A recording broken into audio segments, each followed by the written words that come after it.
This is A കുഞ്ഞ് shopping.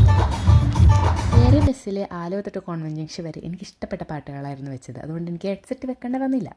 ഓർണെ പോയി എനിക്ക് വേണ്ട കമ്മൽ തപ്പി നോക്കിയിട്ട് അവിടെ നിന്നും കിട്ടാണ്ട് കറക്റ്റ് എനിക്ക് ഉർവശിയിൽ നിന്ന് കിട്ടി. അല്ലെങ്കിലും വിചാരിക്കുന്ന സ്ഥലത്തൊന്നും കിട്ടില്ലെന്നേ. പിന്നെ അവിടെ നിന്ന് ഞങ്ങൾ കല്യാൺ സിൽക്സിൽ പോയി അവിടെ കുറേ നേരം പരതി നടന്നു. അവിടെ നിന്നൊന്നും വാങ്ങിച്ചില്ല. കല്യാൺ സിൽക്സിൽ നിന്ന് ഷോർട്ട് കട്ട് ചെയ്ത് ഞങ്ങൾ ജയലക്ഷ്മി കയറി. അവിടെ നിന്നും ഒന്നും വാങ്ങിച്ചില്ല. പിന്നെ ഞങ്ങൾ അവിടെ നിന്ന് നടന്ന് ഷീമാട്ടി പോയി. Same situation. അവിടെ നിന്ന് ഞങ്ങൾക്കൊന്നും ഇഷ്ടപ്പെട്ടത് കിട്ടിയില്ല. ഫ്ലിപ്കാർട്ടിൽ 450 രൂപയുടെ സാരിയൊക്കെ അവിടെ ഉണ്ടായിരുന്നു. അത് കഴിഞ്ഞ് ഞങ്ങൾ പോത്തീസിൽ പോയി. ഞാൻ കേസരി തിന്നണമെന്ന് പറഞ്ഞോളൂ. പോത്തീസുകാരെൻ്റെ മനസ്സറിഞ്ഞ് അവർ കേസരിയും പിന്നെ പയറ് വറുത്തതും എന്തോ കൊണ്ടുവന്നായിരുന്നു. നവരാത്രി പൂജ എന്തോ.